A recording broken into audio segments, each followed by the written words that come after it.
نحمده ونستعينه ونستغفره ونؤمن به ونتوكل عليه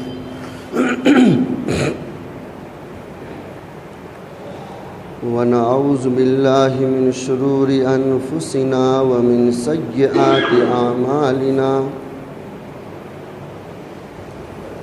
من يهده الله فلا مضل له ومن يضلله فلا هادي له ونشهد أن لا إله إلا الله وحده لا شريك له ونشهد أن سيدنا ومولانا محمدًا عبده ورسوله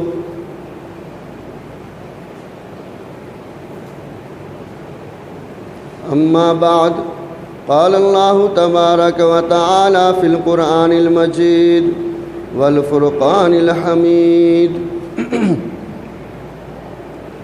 أعوذ بالله من الشيطان الرجيم بسم الله الرحمن الرحيم إذا زلزلت الأرض زلزالها وأخرجت الأرض أثقالها وقال الإنسان ما لها يومئذ تحدث أخبارها صدق الله العظيم.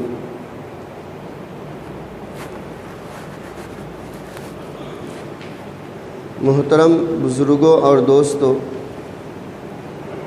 اور دینی بھائیوں، اس جمعہ آپ کی خدمت میں زلزلہ اور اس کے اسباب پر کچھ روشنی ڈالوں گا. دعا فرمائیے اللہ تعالی ہمیں صحیح کہنے کی اور ہم سب کو عمل کرنے کی توفیق عطا فرمائے.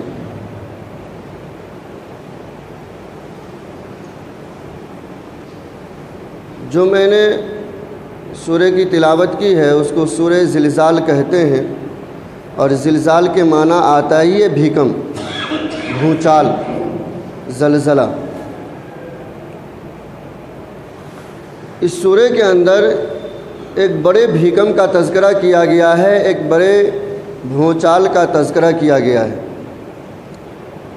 لیکن یہ بھونچال اور یہ بھیکم یہ وہ نہیں ہیں جو آج کل آ رہے ہیں اور آتے رہیں گے. یہ وہ بڑا بھیکم ہے اور یہ وہ بڑا بھونچال ہے جو قیامت سے کچھ دن پہلے ہوگا. چنانچہ احادیث میں نبی رحمت صلی اللہ علیہ وسلم نے قیامت کی جو نشانیاں بتائے ہیں، ان نشانیوں میں ایک بڑی نشانی یہ بھی ہے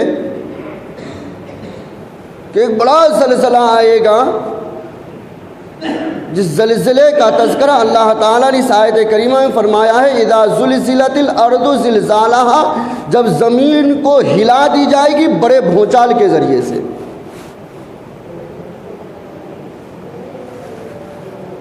ایک تو ہوتا ہے بھیکم آ جانا، لیکن اس آیت کریمہ میں ایسا ذکر نہیں ہے. اللہ تعالیٰ نے بھیکم کو تاکید کے ساتھ پیدا کیا ہے، گویا کہنا یہ چاہتا ہے کہ اس سے بڑا بھیکم نہیں آیا ہوگا.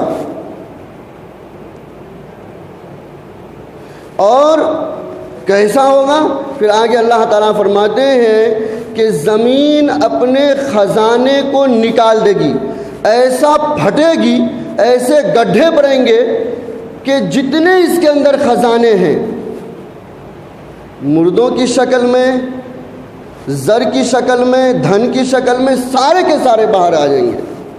وقال الانسان ما لها، انسان کہے گا اس زمین کو کیا ہو گیا ہے، یہ ایسا کانپ رہی ہے، یہاں پھٹ رہی ہے، ادھر سے سونا نکل رہا ہے، ادھر سے چاندی نکل رہا ہے، ادھر سے یہ چیزیں نکل رہی ہے، اس کو کیا ہو گیا ہے.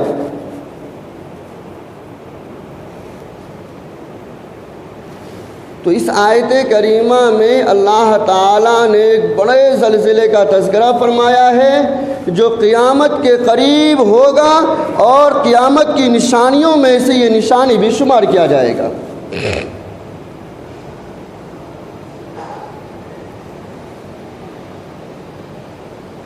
کچھ علماء کرام نے یہ تفسیر بھی کی ہے جب سور پھونکا جائے گا تب وہ زلزلہ آئے گا، یعنی جب سور پھونکنے کے وقت ساری مخلوق مر جائے گی، اس وقت پروردگار ایک زلزلہ لائے گا جس کی وجہ سے سارے مردے قبر سے نکل کے کھڑے ہو جائیں گے اور سارے خزانے اور دفینے اندر سے باہر آ جائیں گے۔ بہرکیف ہمیں اس زلزلے کا تذکرہ نہیں کرنا ہے، روزمرہ ہماری آزمائشوں کے لیے جو زلزلے آتے ہیں اس پر تھوڑی سی روشنی ڈالنی ہے، اور اس کے اسباب کیا ہیں اس پر روشنی ڈالنی ہے۔ آپ نے سنا ہوگا اور ہم نے بچپن میں خوب سنا ہے کہ قدیم لوگوں کا، پہلے زمانے کے لوگوں کا یہ عقیدہ تھا کہ یہ زمین کے اندر ایک دیو کی شکل میں ہے انسان جو بڑی طاقت کا مالک ہے، اور وہی اس زمین کو ہلا دیتا ہے جس کی وجہ سے زلزلہ آ جاتا ہے۔ امریکہ کے آج سے 400-500 سال پہلے ایک فلسفی گزرا، ان کا کہنا تھا کہ پوری زمین ایک میڈک کے اوپر ہے، اور میڈک بھی کتنا بڑا ہوگا، جب وہ میڈک حرکت کرتا ہے تو پھر زمین میں زلزلہ برپا ہوتا ہے۔ اور آج کے ہندوؤں کا عقیدہ ہے کہ پوری زمین ایک گائے کے سینگ پر ہے، جب وہ دکھ جاتا ہے سینگ تو بدلنے کی کوشش کرتا ہے، اس دوران جو حرکت ہوتی ہے اس حرکت سے زلزلہ پیدا ہو جاتا ہے۔ اور آج سے 100 سال پہلے میں نے کسی تاریخ کتاب میں پڑھا تھا کہ اس وقت سائنسدانوں کا یہ ہوا تھا کہ زمین اپنی حرارت سے ہٹ جاتی ہے اور برودت کی طرف چلی جاتی ہے، یعنی جو اس کا پیمانہ ہے ٹھنڈا ہونے کا اس سے زیادہ یہ ٹھنڈا ہو جاتا ہے، تو زمین کے غلاف پر پھٹن آتی ہے جس پھٹن کی وجہ سے زلزلہ ہوتا ہے۔ اور اس وقت سائنس کا نظریہ یہ ہے کہ زمین کے اندر گیس ہو جاتا ہے، اور وہ گیس جب باہر نکلنے کی کوشش کرتا ہے تو پھر زلزلہ برپا ہوتا ہے۔ یہی نظریہ آج سے تقریباً 400-500 سال پہلے ایک بہت ہی بڑے فلاسفر گزرے ہیں، ارسطو، انہوں نے یہ کہی تھی، جبکہ اس زمانے میں نہ تو کوئی ٹیکنالوجی مشین اور نہ کوئی کسی قسم کا جو ہے کتاب اس موضوع پر لکھی گئی تھی، انہوں نے آج سے 500-600 سال پہلے یہ بات لکھ چکا ہے کہ زمین کے اندر گیس ہو جاتا ہے، جس گیس کے نکلنے کا راستہ نہ ملنے کے پر زمین میں بھونچال آ جاتا ہے، زمین کے اوپر زلزلہ آ جاتا ہے۔ میرے دوستو، یہ وہ باتیں ہیں جس کی کوئی گارنٹی نہیں، آگے چل کر یہ کچھ اور کہہ سکتے ہیں، اور سائنس جس کی ترقی چاند تک ہو چکی ہے اس کے بھی یہ ریسرچ مہینوں میں نہیں دنوں میں بھی بدلا کرتے ہیں۔ ہم بچپن میں تھے تو یہ کہا کرتا تھا کہ سورج اور چاند ہی گردش کرتا ہے، اور ابھی اس کا نظریہ ہے کہ نہیں، وہ رکا ہوا زمین گردش کر رہی ہے۔ یہ وہ باتیں ہیں جس سے شریعت کا کوئی تعلق نہیں ہے، اور شریعت ایسی بہکی باتیں کرتا بھی نہیں ہے۔ اور زلزلہ کا تذکرہ قرآن میں ہے، اور زلزلہ کیوں آتا ہے اور کس وجہ سے آتا ہے اس کا بھی تذکرہ پروردگار نے قرآن میں فرمایا ہے۔ اور قرآن وہ عظیم الشان کتاب ہے کہ جس کی صداقت پر پورے لوگ گواہ ہیں، غیروں کو بھی اس پر یقین ہے کہ قرآن وہ سچی کتاب ہے۔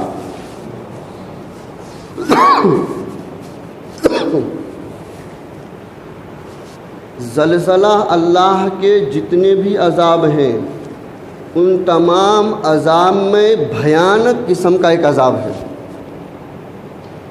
یہی وجہ ہے یہ عذاب بغیر کسی پرمیشن کے آتا ہے۔ اتنی مشینیں یہ بیٹھا چکا ہے، اتنے موسموں کے تحقیقات کے لیے اپنے دفاتر کو قائم کیے ہیں، لیکن ان کو پتہ ہی نہیں چلتا ہے کہ کب اور کس علاقے میں زلزلہ آ جائے۔ اور زلزلہ خدا کا ایک ایسا عذاب ہے جس سے نپٹنے کی کسی کے پاس طاقت نہیں۔ آپ شاید بہت لوگ دیکھے ہوں گے نیپال کا جو زلزلہ آیا ہے اور کس قسم کا زلزلہ آیا ہے، وہاں کے لوگ اس کو قیامت سمجھ رہے ہیں۔ جس مقام پہ ہم تھے اس مقام پہ بھی ہم کو ایسا محسوس ہو رہا تھا کہیں قیامت تو نہیں آ گئی۔ یہ زلزلہ گیا کہ دوسرا آیا، 2 گھنٹے کے بعد رات کے 12 بجے، رات کے 10 بجے، صبح میں نماز میں، چلتے ہوئے پھرتے ہوئے، کوئی ٹائم ٹیبل نہیں۔ جبکہ ہم اس مقام پر تھے جہاں پر اتنی بڑی جھٹکا محسوس نہیں ہوتی تھی۔ نیپال کا وہ علاقہ جہاں پر نشانہ بنایا گیا ہے، اس وقت کا اور اس جگہ کا عالم کیا ہوگا؟ میرے دوستو، یہ خدا کا وہ عذاب ہے کہ انسان کو متنبہ کرنے کے لیے آتا ہے۔ کتنے لوگ لقمہ بن چکے اور ابھی تک تلاش جاری ہے۔ 8-9 دن پہلے میں نے ایک پیپر پڑھا تھا، اس پیپر میں آیا تھا 6300 آدمی اب تک نیپال میں مر چکا ہے، اور روز ملبوں میں سے لاشیں نکل رہی ہیں۔ کتنی ان کی تعداد پہنچ گئی ہو؟ اللہ تعالیٰ فرماتے ہیں قُلْ هُوَ الْقَادِرُ أَن يَبْعَثَ عَلَيْكُمْ عَذَابًا مِّن فَوْقِكُمْ وَمِن تَحْتِ أَرْجُلِكُمْ۔ نبی جی کہہ دیجئے ان لوگوں کو کہ وہ اللہ تعالیٰ اس بات پر قادر ہے کہ تمہارے اوپر عذاب بھیج دے، اوپر سے بھی اور تمہارے پاؤں کے نیچے سے بھی۔ وہ اس بات پر قادر ہے، آسمانوں سے بھی عذاب تمہارے پر بھیج سکتا ہے، اور اس بات پر بھی قادر ہے کہ تمہارے اوپر زمینوں سے بھی عذاب کو بھیج سکتا ہے۔ اللہ تعالیٰ اپنی قدرت کو بیان کر رہا ہے۔ افامین اہل القری، کیا یہ گاؤں والے اور یہ بستیاں والے اور یہ شہر والے مطمئن ہو گئے؟ ان یاتیہم باسنا بیاتا وہم نائمون، کہ یہ لوگ سوئے رہیں گے اور میرا عذاب آ جائے گا، گھروں میں سوئے رہیں گے، راتوں کے کھراٹے میں یہ لپٹے ہوئے رہیں گے، اور میرا عذاب اچانک آ جائے گا، بھیکم کی شکل میں، سونامی لہروں کی شکل میں، اور دوسرے شکلوں میں ہمارا عذاب آ پہنچے گا۔ ایک جگہ فرمایا یہ لوگ کیا مطمئن ہو چکے ہیں کہ میرا عذاب آ جائے گا دنوں میں، اور یہ لوگ کھیل کود اپنے دکانوں میں رہیں گے؟ میرے دوستو، جب ان آیتوں کو پڑھتے ہیں اور اس نیپال کے زلزلے کو ملاتے ہیں تو ایسا محسوس ہوتا ہے گویا قرآن اسی زلزلے کے متعلق کہہ رہا ہے۔ وہ وقت مجھے یاد ہے کہ میں کسی جگہ بیٹھا ہوا تھا، 30-35 آدمی اس کمرے میں تھے۔ زلزلہ کا پہلا جو وقت آیا، ایسے لوگ بھاگے، اپنی نگاہوں سے دیکھا میں نے حاملہ عورتیں بے ہوش ہو گئی ہیں، حمل کو جننے کے قریب ہو گئی ہیں، عورتیں سڑکوں پہ جو چل رہی تھی اس کو برداشت نہ کر کے بے ہوش ہو گئی ہے۔ قرآن نے بڑے قیامت کا نقشہ کھینچا ہے۔ جب قیامت آئے گا، سور پھونکا جائے گا تو تو دیکھے گا لوگوں کو نشے کی حالت میں ہے، حالانکہ وہ نشے کی حالت میں نہیں ہوگا، اور تو دیکھے گا حاملہ عورتوں کو اپنے حمل کو جن دے گی اس گھبراہٹ کی وجہ سے۔ میرے دوستو، جب یہ چھوٹے سے جھٹکے کا یہ حال ہے تو اس قیامت کا کیا حال ہوگا؟ کتابوں میں لکھا ہے جب قیامت قائم ہوگی اور وہ موقع آئے گا، سور پھونکا جائے گا، کوئی بعض عورتیں اپنے بچوں کو جو دودھ پلا رہی ہوگی اپنے بچوں کو کھڑکیوں سے ایسے پھینک دے گی جیسے کہ کچروں سے پھینکتے ہیں، جیسے کہ گھر کا کچرا عورتیں کھڑکیوں سے پھینک دیتے ہیں۔ یہ حالت ہے۔ ہمارے گاؤں کے قریب میں ایک واقعہ پیش آیا، سب بھاگ گیا بچے اندر، کوئی کسی کو لانے کی ہمت نہیں ہے، سب کو اپنی جان پیاری ہے۔ وہ ماں جو اپنے بچوں کے لیے جان دیا کرتی تھی، آج وہ ماں بھی اپنی جان کی خرید منائی ہوئی ہے۔ یہ چھوٹی سی قیامت کا تذکرہ ہے، یہ چھوٹے سے عذاب کا تذکرہ ہے جس کا نقشہ یہ ہوا ہے، تو پھر وہ نقشہ جو قیامت کا ہوگا کیا عالم ہوگا؟ آپ دیکھیں گے لوگوں کو نشہ کی حالت میں، حالانکہ وہ نشہ میں نہیں ہوگا، اور حاملہ عورتیں اپنے حمل کو جن دے گی اس گھبراہٹ کی وجہ سے، اور کتنے اپنے بچوں کو کھڑکیوں سے ایسے پھینک دے گی جیسے کہ لوگ کچروں کو پھینک دیا کرتے ہیں۔ میرے دوستو، یہ اللہ تعالیٰ کا ایک عذاب ہے۔ اللہ تعالیٰ عذاب کیوں بھیجتے ہیں؟ اللہ ایک جگہ فرماتے ہیں ہم نشانیوں کو نہیں بھیجا کرتے ہیں، وما نرسل الآیات الا تخویفا، کہ ہم نہیں بھیجتے ہیں عذابوں کو مگر اپنے بندوں کو ڈرانے کے لیے۔ ہمارا مقصد اپنے بندوں کو ڈرانا ہوتا ہے، اور مقصد یہ ہوتا ہے کہ وہ اپنے گناہوں کو چھوڑ دیں، بیکار زندگیوں کو چھوڑ دیں، اور اللہ والی زندگی، اللہ کی رضا والی زندگی گزاریں۔ یہ مقصد ہوتا ہے۔ قرآن کریم میں ایک جگہ فرمایا گیا ہے کہ زلزلہ کیوں آتا ہے، یہ حادثات کیوں ہوتے ہیں، یہ فتنے فساد کیوں ہوتے ہیں۔ وما اصابکم من مصیبت فبما کسبت ایدیکم، اللہ فرماتے ہیں یہ زلزلہ آ جاتا ہے، اور کہیں پہ سونامی آ جاتا ہے، اور کہیں پہ لڑائی جھگڑے اتنی بڑی ہو جاتی ہے کہ بہت سارے لوگ مر جاتے ہیں۔ یہ اللہ کا عذاب اس لیے آتا ہے کہ تمہارے گناہوں کی نحوست ہے۔ قرآن کریم نے زلزلے کا سبب گناہ کو قرار دیا ہے۔ ایک مومن کو یہی عقیدہ ہونا چاہیے، ایک مسلمان کو یہی دل میں جمانا چاہیے، زلزلہ کا آنا یا سونامی کا آنا یہ گناہوں کی نحوست ہوتی ہے، اور یہ نحوست کی وجہ سے اللہ تعالی ہمیں پکڑتے ہیں۔ اس لیے اللہ تعالیٰ نے اس کے بعد فرمایا وَيَعْفُو عَنْ كَثِيرٍ، کہ پھر تم اللہ تعالیٰ سے بہت زیادہ معافی مانگا کرو، گناہوں سے توبہ کرو، یہی اس کا علاج ہے۔ تو میرے دوستو، ایک مسلمان کا عقیدہ یہ ہونا چاہیے کہ زلزلہ ہو یا اور کوئی بڑا حادثہ، یہ ہماری گناہوں کی وجہ سے ہوتا ہے، سبب بس یہی ہے۔ اس کے علاوہ جو اٹکل پچو سبب ہیں، سائنس دانوں کا کہنا ہو یا فلاسفر کا کہنا ہو یا کسی اور مذہب میں باطل مذہب کے اندر موجود ہو، وہ سب بکواس ہے۔ واحد مقصد اور اس کا سبب انسان کے گناہ ہیں۔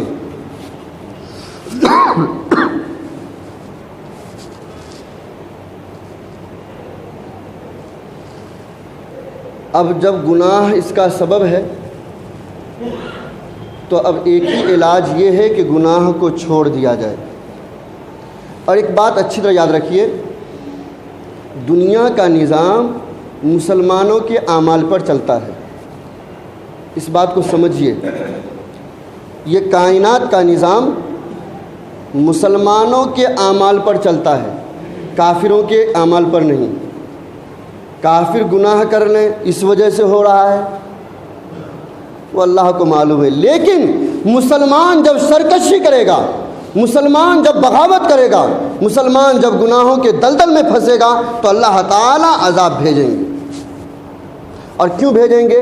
ایسا ہی جیسے بیٹا غلطی کرتا ہے تو باپ تماچا مارتا ہے، اس لیے نہیں کہ اس سے دشمنی ہے، اس لیے کہ یہ اپنے راستے سے لوٹ جائیں اور صحیح راستے کی طرف چل پڑیں، صحیح راستے کی طرف چل پڑیں۔ وہ حدیث آپ کو یاد ہوگا کہ جب تک دنیا میں کوئی اللہ کہنے والا یعنی ایک ایمان والا ہوگا، دنیا چلتا رہے گا۔ معلوم ہوا یہ دنیا کے نظام کافروں کے اعمال پر نہیں ہے، مسلمانوں کے اعمال پر ہے۔ مسلمان اپنے اعمال کو سدھاریں گے، مسلمان اپنے اخلاق کو بنائیں گے تو یہ حادثات اور یہ زلزلے خود بخود ہی رک جائیں گے۔ لیکن مسئلہ یہ ہے کہ منبر سے بیان ہو یا قرآن کی آیتوں کی تلاوت ہو، احادیث مبارکہ کا ترجمہ ہو، ہم 5 وقت کی نماز پڑھتے ہیں اور ماشاءاللہ ہم حاجی بھی کہلاتے ہیں، نمازی بھی کہلاتے ہیں، پھر بھی ہم گناہ کو کرتے ہیں۔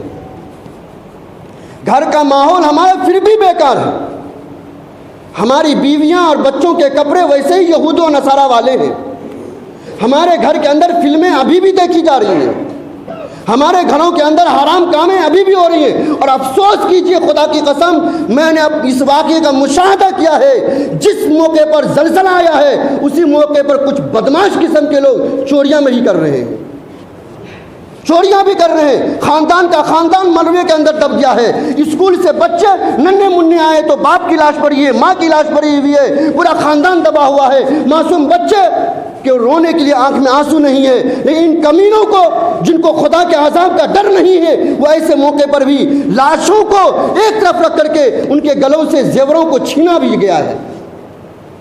یہ انسانیت کہاں چلی گئی ہے؟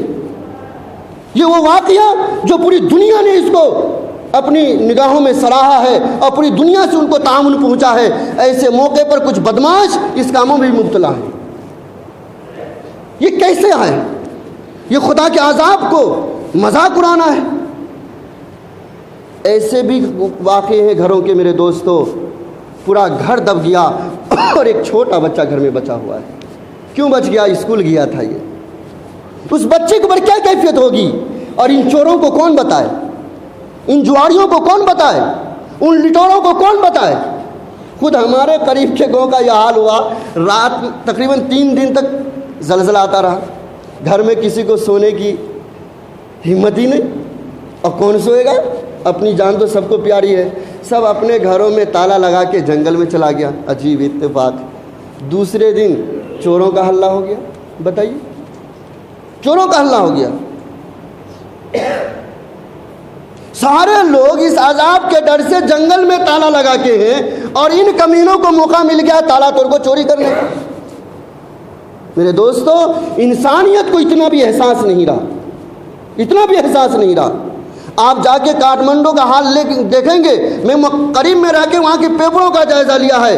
میرے دوستو، خاندان کے خاندان چلے گئے ہیں، محلے کے محلے چلے گئے ہیں، ٹورسٹ جتنی جماعتیں آئی تھی۔ اللہ اکبر، ایک واقعہ جو میں نے ٹی وی پہ تو نہیں دیکھا، لیکن کچھ دوستوں نے کہا، ایک بس جا رہی ہے، ایک بس جا رہی ہے اور زلزلہ کا احساس ہو رہا ہے، بھاگے تو بھاگے کہاں؟ کچھ دور جو ریورس ہوتا کہ ادھر سے ایک بلڈنگ گری، اب پورے بس اس کے نیچے چلا گیا۔ بڑے شہروں میں تو بھاگ کے جائیں تو جائیں کہاں؟ جدھر جائیں ادھر ہی بلڈنگ ہوا کرتی ہیں۔ میرے دوستو، اتنی قیامت خیز۔ ہمارے گاؤں کے قریب میں ایک عورت نے بچے کو چھوڑ کر گھر سے باہر آ گئی، بچے کو لانے گئی کہ جب تک اینٹ گرا، اور وہیں پہ اتنے حالات ہیں میرے دوستو۔ لیکن کیا شرم کی بات نہیں ہے؟ ایسے موقع پر انسان کو اللہ کی طرف توجہ ہونا چاہیے۔ تبھی پریشان لوگوں کو پریشانی کہ چوری، ڈاکہ، مرے ہوئی عورت کے گلوں میں سے زیور کا چھیننا، پھر یہ عمل خدا کے عذاب کو دعوت نہیں دیتا۔ اللہ تعالیٰ نہیں سمجھیں گے یہ نالائقوں کو اتنی تنبیہ کافی نہیں؟ اتنے بڑے حادثہ پیش ہو گیا، کوئی کافی نہیں؟ اور یہ مت سوچئے کہ وہ کاٹمنڈو میں ہوا تو کیا ہندوستان والے ٹھیکہ لے لیے ہیں؟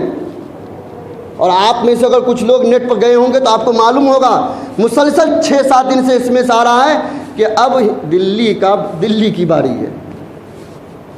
میرے دوستو، کسی جگہ کا کوئی زلزلہ دشمن نہیں ہے، کدھر بھی آ سکتا ہے، کہیں بھی آ سکتا ہے۔ انسان کو اس وقت گناہوں سے توبہ کرنا چاہیے، اللہ کی طرف رجوع ہونا چاہیے، بجائے رجوع ہونے کے۔ وہ اس جگہ کا تو حال چھوڑیے، ہم اپنے جگہ کا حال لے لیں۔ کتنے لوگوں نے ٹیویاں گھر سے پھینک دی، کتنے لوگوں نے اپنی بیوی بچوں کو نصیحت کیا کہ یہود و نصارہ کا لباس چھوڑو، یہ حادثات آ رہے ہیں۔ کتنے لوگ نمازی ہو گئے، کتنے لوگوں نے جھوٹ چھوڑ دیا۔ خدا کی قسم میں کہہ کے کہہ رہا ہوں، نماز پڑھ رہے ہیں اس کے ساتھ آپ کو گناہ چھوڑنا پڑے گا۔ ورنہ آپ کو ایک مثال دیتا ہوں، شاید آپ کے دماغ میں اتر جائے یہ بات۔ ایک آدمی ٹانک پیتا ہے اور ساتھ میں زہر بھی کھاتا ہے، بتائیں کیا ہوگا اثر؟ بتائیں ذرا آپ، کیا کرے گا اثر؟ ٹانک کرے گا اثر؟ تو اتنی بات سمجھ میں نہیں آتی۔ ہم نماز بھی پڑھ رہے ہیں اور گھر کے اندر کافرانہ ماحول ہے، ہماری بچیوں کے پاس کیمرہ والا موبائل، میری بچی کس سے بات کرتی ہے؟ کیا دوسرے خاندانوں کے واقعات ہمارے لیے عبرت کی چیز نہیں ہے؟ ہمارے گھر میں ہو کہ ہماری بچی دوسروں کے ساتھ بھاگ گئے؟ تعجب ہے، افسوس ہے، گھر کے ماحول کو دیکھ کر کے سب ایک جگہ بیٹھ کے ٹی ویاں دیکھتے ہیں، کیا کیا کی کنیکشن لیتے ہیں، خدا کی طرف رجوع ہونے کے بجائے کیا کیا کے بہانے ڈھونڈتے ہیں۔ میرے دوستوں، عذاب اس لیے آتا ہے، حادثات اس لیے آتے ہیں کہ ہم اللہ کی طرف متوجہ ہوں، نہ کہ ہم اللہ کا باغی بن جائیں، اللہ کے مخالفت میں اور ہم اتر جائیں۔ کتنے شرابی نے شراب سے توبہ کر لیا بتائیں؟ کتنے شادیوں میں ویڈیوگرافی رک گیا؟ کتنے جگہوں پہ خرافات رک گئے؟ وہی حال ہے، سب اسی میں ہے۔ یہ حالات اس لیے آتے ہیں، اور بات دراصل یہ ہے، سنیے اچھی طرح سن لیجئے، غصہ نہیں ہو رہا ہوں، طبیعت خراب ہو جاتی ہے۔ آپ خود سمجھیں انسانیت کتنی ذلت کے راستے پہ جا چکی ہے۔ ان حادثات کے اندر پچکی ہوئی لاش کے گلے سے زیور چھڑانا کیا غیرت دیتا ہے؟ ارے وہ مسلمان نہ ہو لیکن انسان نہیں تھا، وہ انسانیت کا کیا تقاضا تھا؟ حیوانیت؟ میرے دوستو، اچھی طرح بات یاد رکھ لیجئے، نماز کا پڑھنا، روزوں کا رکھنا، یہ سارے امور کا کرنا اور گناہ سے نہ بچنا، یہ آدمی جہنم میں جائے گا۔ حضرت عبداللہ ابن عباس رضی اللہ تعالیٰ عنہما سے پوچھا گیا، یوں ہی نہیں بکواس کر رہا ہوں آپ کے سامنے، حدیث پیش کر رہا ہوں۔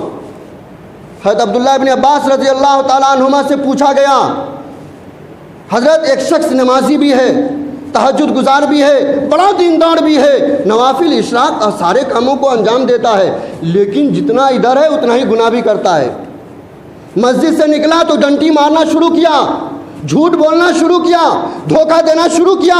ان کے گھر میں فلمیں ابھی بھی دیکھی جا رہی ہیں، ٹی ویوں کا بازار ابھی بھی گرم ہوتا ہے، اور بیویاں تو ماشاءاللہ ٹی وی سے آگے ہیں۔ جب کوئی فنکشن ہوتا ہے تو مرد رہتے ہیں گھر میں اور ان کو جاتے ہیں جاؤ تم دعوت میں۔ کیا حال ہو گیا ہے؟ پیٹ کھلا ہوا، پیٹ کھلا ہوا، اور یہ زیوروں کا حال۔ استغفر اللہ، استغفر اللہ۔ میرے دوستو، بولنے سے پہلے آپ سمجھیے، یہ جسم شوہر کے لیے تھا اور غیرت نہیں۔ اور اتنی ہمت والی ہماری بہنیں ہو گئی ہیں، آپ چاہے حاجی ہوں یا قاضی ہوں، وہ کرسی پہ بیٹھی ہیں نا، جس حالت میں بیٹھی ہیں اسی حالت میں بیٹھی رہیں گی۔ شادی خانوں میں آپ جا کے دیکھ لیجئے،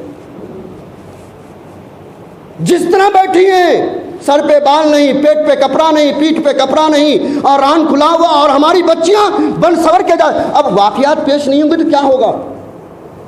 اللہ کی طرف رجوع ہونے کا یہی طریقہ تھا۔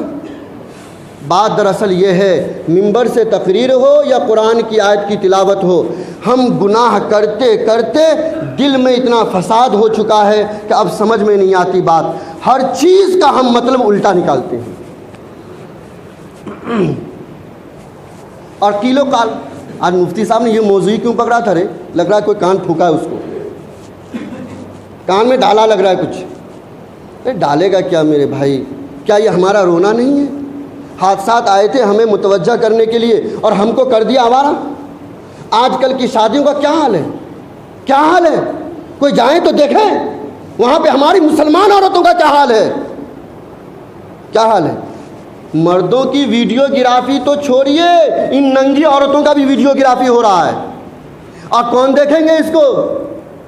کبھی اس کو بھی سوچا آپ نے؟ کون دیکھیں گے؟ گلیوں کے شوہر کے آوارہ دوست، ان کے آوارہ دوست دیکھیں گے اس کی ویڈیو کو۔ توبہ کیجئے، حالات آتے ہیں توبہ کرنے کے لیے۔ حضرت مفتی تقی عثمانی صاحب نے ایک واقعہ لکھا ہے، اور واقعہ اس ذیل میں لکھا ہے، جب گناہ کی وجہ سے عقل اندھا پڑ جاتا ہے تو پھر کچھ اچھی بات سمجھ میں نہیں آتی ان کو۔ کتنے مجمع میں ہوں گے جو کچھ کہہ رہے ہیں ہم ہی کو کہہ رہا ہے، اور کچھ کہہ رہے ہیں ہاں اس کو ایسے ہی رہا لو، شیطان ڈالا۔ حضرت فرماتے ہیں کہ ایک مرتبہ حضرت موسیٰ علیہ السلام جا رہے تھے کوہ طور پر، راستے میں ملاقات ہو گئی شیطان سے۔ شیطان نے کہا موسیٰ آپ تو جا رہے ہو، ہم تو گئے دربار سے دھتکار دیے گئے، اللہ سے ذرا یہ پوچھ کے آؤ کیا میرے بھی معافی کا کوئی راستہ ہے؟ میرے لیے بھی کوئی توبہ کا دروازہ ہے؟ موسیٰ علیہ السلام پہنچے کوہ طور پر، باتیں ہوئی، جب واپس آنے لگے تو اللہ تعالیٰ نے کہا موسیٰ کوئی تم کو کچھ کہا بھی تھا؟ تو ہاں، اللہ تعالیٰ اس شیطان ملا تھا اور اس نے یہ کہا کہ اللہ تعالیٰ سے پوچھ کر آنا کہ میرے بھی کوئی توبہ کے دروازے ہیں، میرے بھی مغفرت کے کوئی راستے ہیں۔ اللہ تعالیٰ نے فرمایا موسیٰ میں توبہ کا دروازہ بند نہیں کیا ہوں۔ شیطان کے حق میں پروردگار بول رہا ہے۔ میرے دوستو، ہمارے گناہ شیطان سے نہیں بھر گئے ہوں گے۔ متوجہ ہو جائیے، اپنے گھر کے ماحول کو درست کیجئے، اللہ سے راضی ہو جائیے، اللہ کو اپنے اعمال سے راضی کر لیجئے۔ اللہ تعالیٰ شیطان کے حق میں کہہ رہا ہے کہ میں نے توبہ کا دروازہ بند نہیں کیا ہے۔ جا کے کہہ دو شیطان کو، آدم تو ابھی زندہ نہیں ہے، ابھی اس کے قبر کا سجدہ کر لے، میں معاف کر دوں گا۔ سمجھ آ گئی بات؟ میں نے کتاب کا حوالہ دے دیا ہے، واقعہ کچھ عجیب ہے تو آپ کہیں گے کہاں سے لایا گھر کو۔ اصلاحی خطبہ مولانا مفتی تقی عثمانی صاحب کی، جلد نمبر 9۔ کہا کہ جاؤ ان کو کہہ دو آدم ابھی زندہ نہیں ہیں، ان کے قبر کا اگر سجدہ کر لیتا ہے تو میں اس کو معاف کر دیتا ہوں۔ آئے حضرت موسیٰ علیہ السلام، لگو آج سنچری پوری ہوئی، کریا ختم، آج یہ کم بخت توبہ کرا تو ختم ہو گئے مسئلہ۔ پھر آیا شیطان پھر ملا، اللہ تعالیٰ کا پیغام سنایا۔ شیطان نے کہا موسیٰ میں زندہ میں نہیں سجدہ کرا، مردے میں کروں گا کیا؟ میرے دوستو، یہ ہنسی آئی تھوڑی دیر کے لیے، لیکن ہمارے دل کا بھی فساد کچھ ایسا ہی ہے۔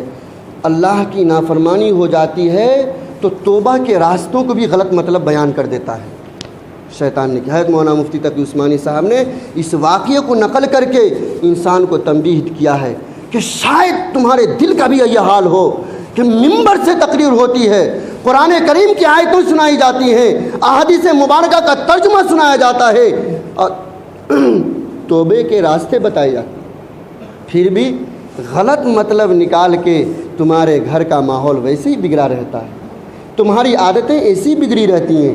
کہیں ایسا تو نہیں انسانی شکل میں تم شیطان ہو؟ کہیں ایسا تو نہیں کہ انسانی شکل میں تم شیطان ہو؟ میرے دوستو، انسانیت یہ ہے ہم اللہ کے بندے ہیں، اور بندگی کا تقاضا یہ ہے کہ پروردگار جس کام سے کہیں رک جاؤ اس کام سے ہم رک جائیں، جس کام کو کہیں کر لو اس کام کو ہم کر لیں۔ یہی بندگی کا تقاضا ہے۔ قیل و قال، سمجھ میں نہیں آیا، ویسا کیوں کروں، اس طرح کیوں کروں، اور ٹی وی پہ تو ایسا ہو رہا ہے آج کل، اور یوں تو ایسا ہو رہا ہے، اور آج کل فیکشن کیا کہتے ہیں اس کو، فینشن لباس کیسی بچوں کو پہناؤں، بیوی کو پہناؤں، سمجھ میں بات نہیں آتی۔ فیشن کے نام پہ کیا کیا ہو چکا ہے،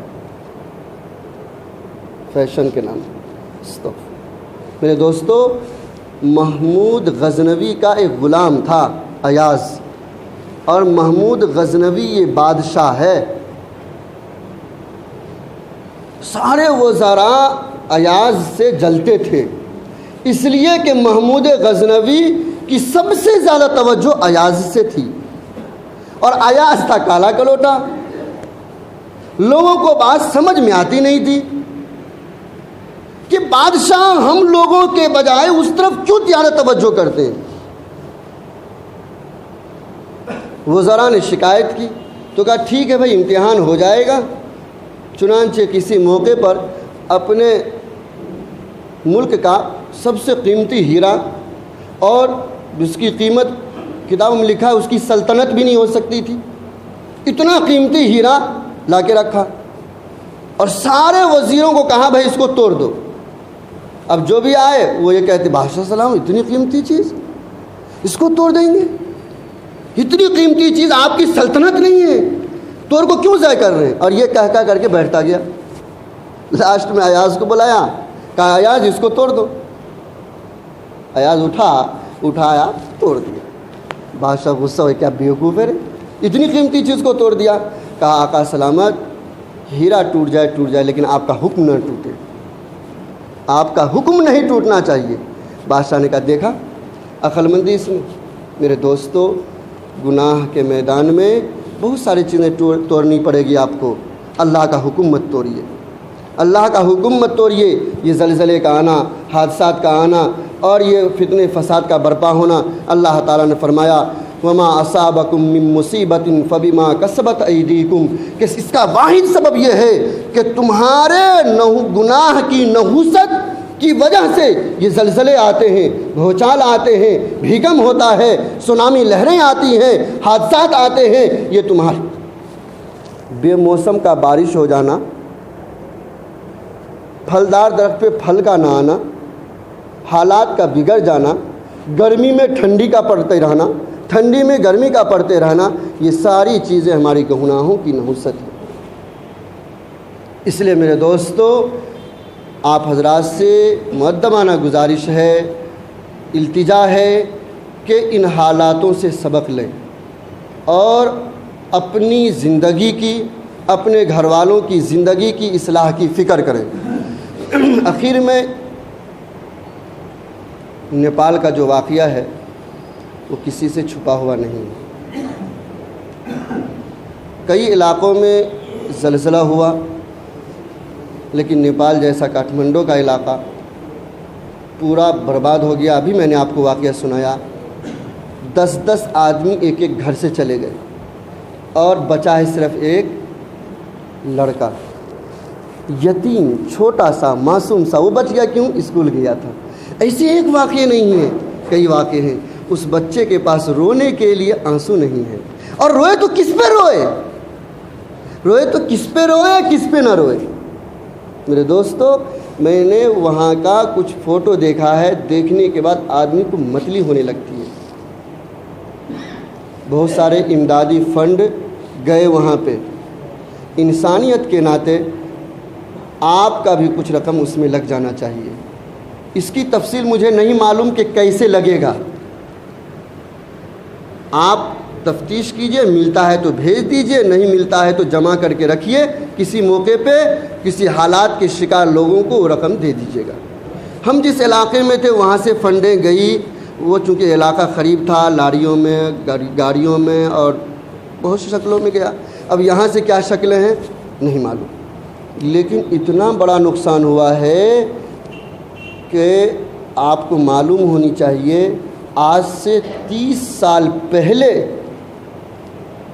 اور اس کے بیچ میں اتنا بڑا نقصان کسی ملک کو نہیں ہوا تھا۔ یوں ہی نہیں پھینک دیا ہوں، میں ایک پیپر کے رپورٹ سے بول رہا ہوں۔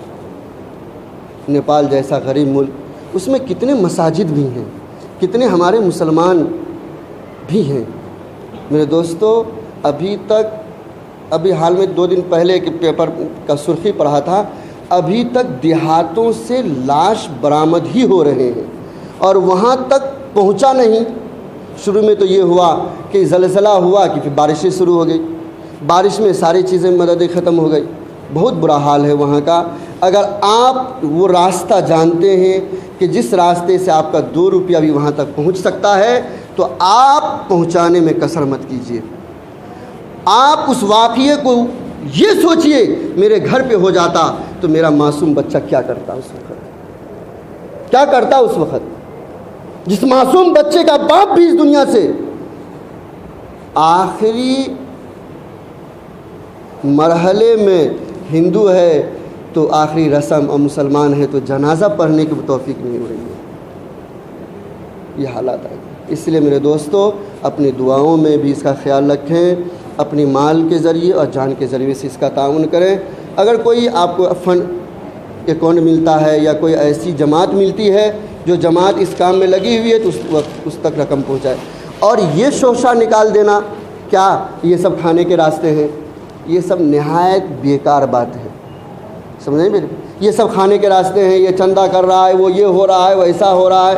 میرے دوستو، اگر آپ اس واقعے کو سنیں گے اور پڑھیں گے تو واقعتاً میں سمجھتا ہوں کتنے لوگوں کی موت نہیں تھی، حادثہ کو دیکھ کے مر گیا ہے، کتنے لوگوں کو دبا نہیں ہے، وہ کہیں پہ چوٹ بھی نہیں لگی ہے، لیکن اس حادثے کی وجہ سے ہارٹ اٹیک ہوا اور مر گیا۔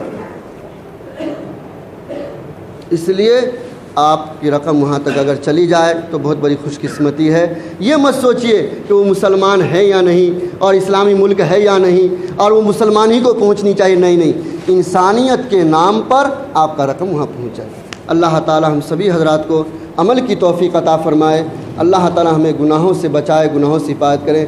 ایک مرتبہ آپ سے اور گزارش ہے، شادی کے پارٹیوں میں ہم اپنی عورتوں کو نہ بھیجیں، اس لیے نہیں کہ آپ کی عورت بھوکی مر جائے گی، اس لیے کہ وہاں نمائشیں ہوتی ہیں، بے پردگیاں ہوتی ہیں۔ اگر آپ کے اندر ذرہ برابر بھی ایمان ہوگا تو کسی شادی کے خانے میں جا کر کے اپنی عورتوں کا جائزہ لے لیجئے، خود آپ کا ایمان کیا کہے گا وہ آپ جانتے ہیں۔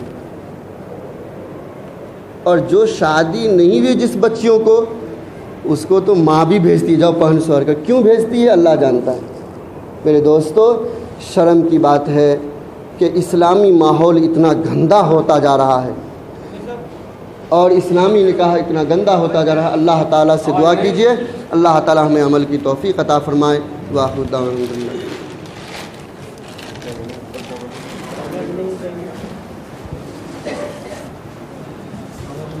Maybe.